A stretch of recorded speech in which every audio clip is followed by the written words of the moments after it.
വചനമേ നിത്യജീവന്റെ ആധാരമേ, രക്ഷയേകിടും സത്യമാർഗമേ, എന്റെ ആത്മാവിനാശ്വാസമേ. വചനം വചനം വചനം. 1 ദിനവൃത്താന്തം 8-ാം അധ്യായം. ബെഞ്ചമിൻ ജനിപ്പിച്ചവർ: അവന്റെ ആദ്യജാതൻ ബേല, രണ്ടാമൻ അഷ്ബൽ, മൂന്നാമൻ അഹര, നാലാമൻ നോഹ, അഞ്ചാമൻ റാഫ. ബേലായുടെ പുത്രന്മാരായിരുന്നു അദ്ദാർ, ഗേര, അബിഹൂദ്, അബിഷുവ, നാമാൻ, അഹോവഹ്, ഗേര, ഷെഫൂഹാൻ, ഹൂറാം എന്നിവർ. യഹൂദിന്റെ പുത്രന്മാർ ഇവരായിരുന്നു. ഇവരാണ് ഗേബായിൽ വസിച്ചിരുന്നവരും മനഹത്തിലെ പ്രവാസത്തിലേക്ക് നയിച്ച പിതാക്കന്മാരുടെ തലവന്മാരും. നാമാൻ, അഹിയ, ഗേര.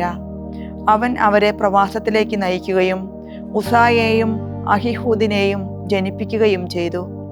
തൻ്റെ ഭാര്യമാരായ ഹൂഷിമിനെയും ബാരായെയും പറഞ്ഞയച്ചതിനു ശേഷം മൊവാബ് നാട്ടിലും ഷഹാറായമിന് മക്കളുണ്ടായി. അവൻ്റെ ഭാര്യ ഹോദേശിൽ നിന്ന് ജനിച്ചവരാണ് യോബാബ്, സിബിയ, മേഷ, മൽക്കാം, യവൂസ്, സഹിയ, മിർമ എന്നിവർ. അവൻ്റെ പുത്രന്മാരായ ഇവർ പിതൃതലവന്മാരായിരുന്നു. ഹൂഷിമിൽ നിന്ന് അവൻ ജനിപ്പിച്ചവരാണ് അബിത്തൂബും എൽപ്പാലും. എൽപ്പാലിൻ്റെ പുത്രന്മാരായിരുന്നു ഏബർ, മിഷാം എന്നിവരും. ഓനോയും ലോതും അതിൻ്റെ ഗ്രാമങ്ങളും പണിത ഷേമെതും. അയ്യാലോനിൽ വസിച്ചിരുന്ന പിതൃതലവന്മാരായിരുന്ന ബറിയായും ഷേമായും. ഇവരാണ് ഗത്ത് നിവാസികളെ നാടുകടത്തിയത്. അഹിയോ, ഷഷാക്, യറേമോത്ത്, സെബദിയോ, അറാദ്, ഏദർ, മിഖായേൽ, ഇഷ്പ, യോഹ എന്നിവർ ബറിയായുടെ പുത്രന്മാരായിരുന്നു. സെബദിയ, മെഷുല്ലാം, ഹിസ്കി, ഹേബ്, ഇഷ്മെറായ്, ഇസ്ലിയ, യോബാബ് എന്നിവർ എൽപ്പാലിൻ്റെ പുത്രന്മാരായിരുന്നു. യക്കിം, സിക്രി, സബ്ദി, എലിയേനായ്, സില്ലെത്തായ്, എലിയേൽ, അദായ, ബറായ, ഷിമ്രാത്ത് എന്നിവർ ഷിമയുടെ പുത്രന്മാരായിരുന്നു. ഇഷ്പാൻ, ഏബർ, എലിയേൽ, അബ്ദോൻ, സിക്രി, ഹനാൻ, ഹനനിയ, ഏലാം, അന്തോത്തിയ, ഇഫ്ദേയ, പെനുവേൽ എന്നിവർ ഷഷാക്കിൻ്റെ പുത്രന്മാരായിരുന്നു. ഷംഷേറായ്, ഷെഹറിയ, അത്താലിയ, യാറേഷിയ, ഏലിയ, സിക്രി എന്നിവർ യറോഹാമിൻ്റെ പുത്രന്മാരായിരുന്നു. പിതൃതലവന്മാരായ ഇവർ തങ്ങളുടെ തലമുറകളുടെ പ്രമുഖരാണ്. അവർ ജെറൂസലമിലാണ് വസിച്ചിരുന്നത്.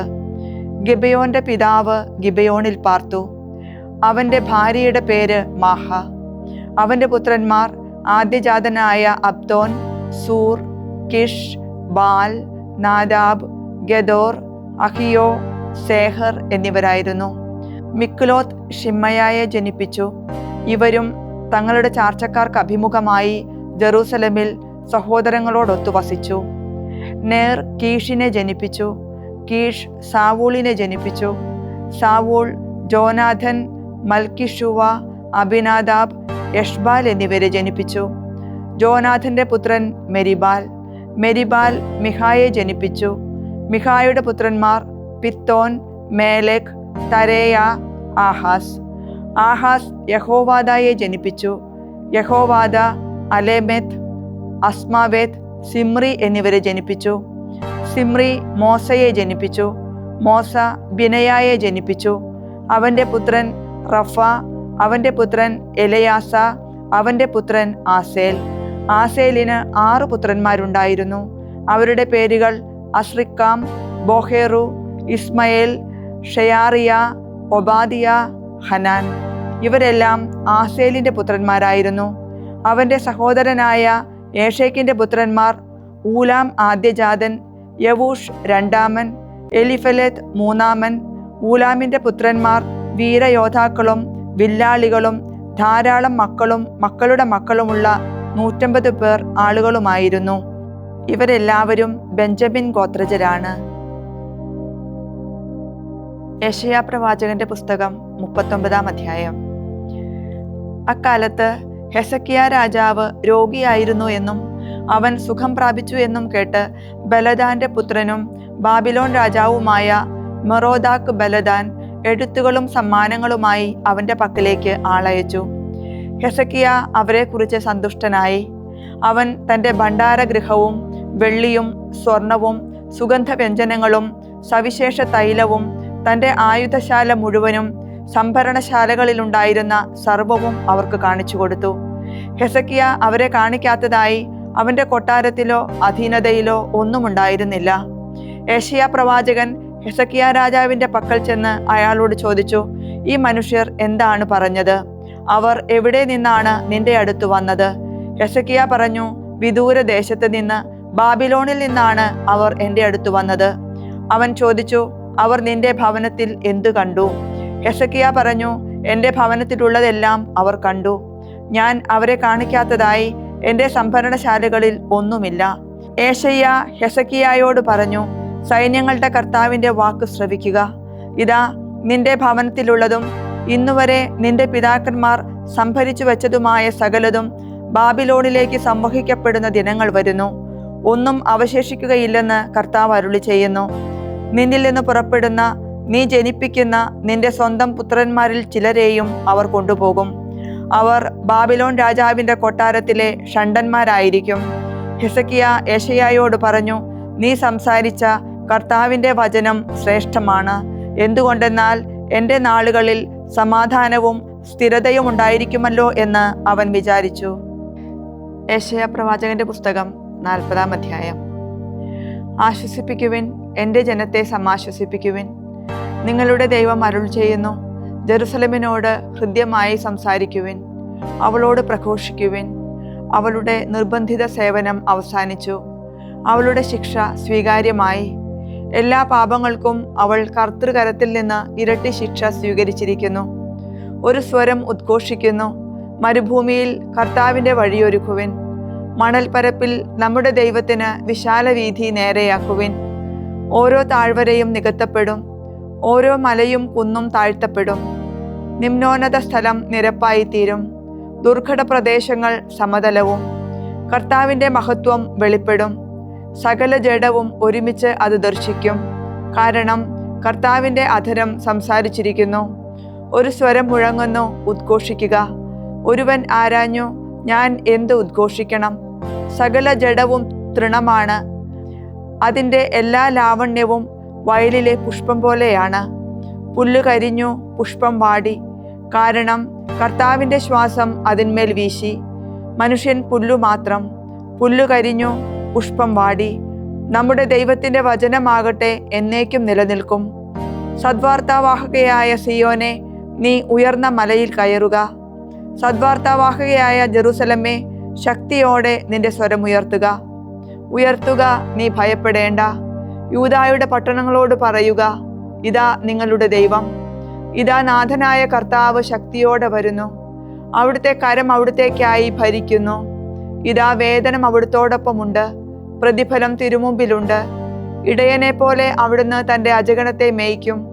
അവിടുന്ന് കുഞ്ഞാടുകളെ തൻ്റെ കരത്തിൽ ചേർത്ത് മാറിൽ വഹിക്കും, തള്ളയാടുകളെ വിശ്രമസ്ഥലത്തേക്ക് നയിക്കും. തൻ്റെ കൈക്കുമ്പിളിൽ ആഴിയെ അളക്കുകയും ആകാശത്തെ ചാൺകൊണ്ടും ഭൂമിയിലെ പൊടിയെല്ലാം അളവുപാത്രത്തിലും തിട്ടപ്പെടുത്തുകയും പർവ്വതങ്ങളെ വെള്ളിക്കോലിലും കുന്നുകളെ തുലാസിലും തൂക്കുകയും ചെയ്തവനാര്? കർത്താവിൻ്റെ ആത്മാവിനെ ആരാണ് അളന്നത്? തൻ്റെ ഉപദേശത്താൽ അവിടുത്തേക്ക് അറിവ് നൽകിയവനാര്? ആരോടാണ് അവിടുന്ന് ഉപദേശം തേടിയത്? ന്യായപാതയിൽ അവിടുത്തെ പരിശീലിപ്പിക്കുകയും അറിവ് അവിടുത്തെ അഭ്യസിപ്പിക്കുകയും വിവേകത്തിൻ്റെ മാർഗം അവിടുത്തെ അറിയിക്കുകയും ചെയ്തതാര്? ഇതാ, ജനതകൾ തൊട്ടിയിൽ നിന്നുള്ള ഒരു തുള്ളി പോലെയും വെള്ളിക്കോലിൽ ധൂളി പോലെയും ഗണിക്കപ്പെടുന്നു.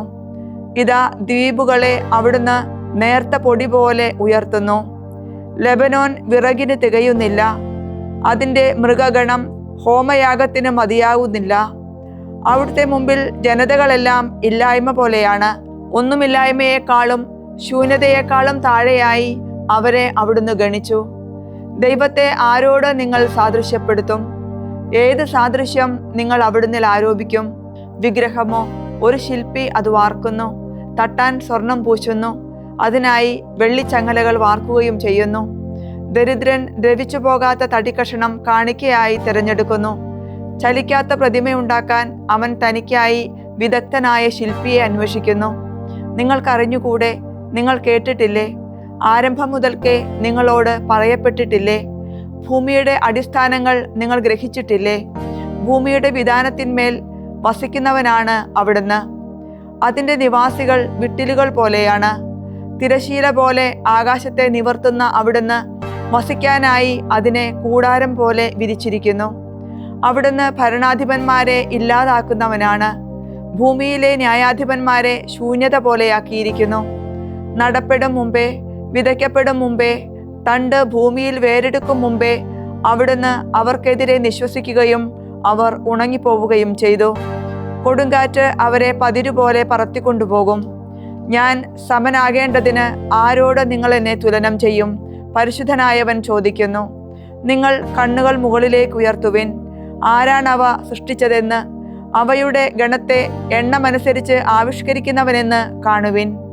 അവിടുന്നാണ് അവയ്ക്കെല്ലാം പേരിടുന്നത്. അവിടുത്തെ ഓജസ്സിന്റെ ആധിക്യവും മഹാശക്തിയും മൂലമാണ് ഒന്നും നഷ്ടപ്പെടാത്തത്. എൻ്റെ വഴി കർത്താവിൽ നിന്ന് മറഞ്ഞിരിക്കുന്നു.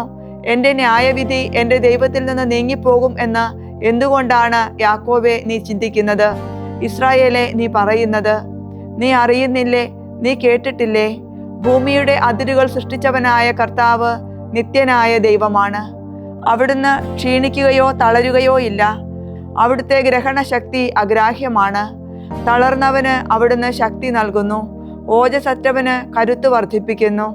യുവാക്കൾ തളരുകയും ക്ഷീണിക്കുകയും ചെയ്തേക്കാം. ചെറുപ്പക്കാർ ഇടറി വീണെന്നിരിക്കാം. കർത്താവിനെ കാത്തിരിക്കുന്നവരാകട്ടെ ശക്തി പുനഃപ്രാപിക്കും. അവർ കഴുകന്മാരെ പോലെ ചിറകിലുയരും. അവർ ഓടും, എന്നാൽ ക്ഷീണിക്കുകയില്ല. നടക്കും, എന്നാൽ തളരുകയുമില്ല. വിശുദ്ധ യോഹന്നാൻ എഴുതിയ സുവിശേഷം 19-ാം അധ്യായം 17 മുതൽ 30 വരെയുള്ള തിരുവചനങ്ങൾ. അവർ യേശുവിനെ ഏറ്റുവാങ്ങി. അവൻ സ്വയം കുരിശു ചുമന്നുകൊണ്ട് തലയോടിടം, ഹെബ്രായ ഭാഷയിൽ ഗൊൽഗോഥ എന്ന് വിളിക്കപ്പെടുന്ന സ്ഥലത്തേക്ക് പോയി. അവിടെ അവർ അവനെ ക്രൂശിച്ചു, അവനോടൊപ്പം മറ്റു 2 പേരെയും, യേശുവിനെ മധ്യത്തിലും അവരെ ഇരുവശങ്ങളിലുമായി. പീലാത്തോസ് ഒരു ശീർഷകം എഴുതി കുരിശിനു മുകളിൽ വച്ചു. അത് ഇങ്ങനെയായിരുന്നു: നസറായനായ യേശു, യഹൂദരുടെ രാജാവ്. യേശുവിനെ ക്രൂശിച്ച സ്ഥലം പട്ടണത്തിന് സമീപമായിരുന്നതിനാൽ യഹൂദരിൽ പലരും ആ ശീർഷകം വായിച്ചു. അത് ഹീബ്രുവിലും ലത്തീനിലും ഗ്രീക്കിലും എഴുതപ്പെട്ടിരുന്നു.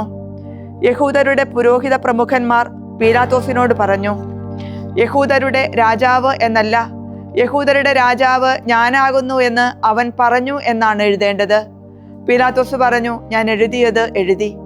പടയാളികൾ യേശുവിനെ ക്രൂശിച്ച ശേഷം അവന്റെ വസ്ത്രങ്ങൾ 4ആയി ഭാഗിച്ചു. ഓരോ പടയാളിക്കും ഓരോ ഭാഗം. അവന്റെ അങ്കിയും അവർ എടുത്തു. അതാകട്ടെ തുന്നലില്ലാതെ മുകൾ മുതൽ അടിവരെ നെയ്തുണ്ടാക്കിയതായിരുന്നു. ആകയാൽ അവർ പരസ്പരം പറഞ്ഞു, നമുക്ക് അത് കീറേണ്ട, പകരം അത് ആരുടേതായിരിക്കണമെന്ന് കുറിയിട്ട് തീരുമാനിക്കാം. എൻ്റെ വസ്ത്രങ്ങൾ അവർ ഭാഗിച്ചെടുത്തു, എൻ്റെ അങ്കിക്കു വേണ്ടി അവർ കുറിയിട്ടു എന്ന തിരുവെഴുത്ത് പൂർത്തിയാകാൻ വേണ്ടിയാണ് പടയാളികൾ ഇപ്രകാരം ചെയ്തത്. യേശുവിൻ്റെ കുരിശിനരികെ അവൻ്റെ അമ്മയും അമ്മയുടെ സഹോദരിയും ക്ലോപ്പാസിന്റെ ഭാര്യ മറിയവും മഗ്ദലന മറിയവും നിൽക്കുന്നുണ്ടായിരുന്നു. യേശു തൻ്റെ അമ്മയും താൻ സ്നേഹിച്ചിരുന്ന ശിഷ്യനും അടുത്തു നിൽക്കുന്നത് കണ്ട് അമ്മയോട് പറഞ്ഞു, സ്ത്രീയെ, ഇതാ നിന്റെ മകൻ.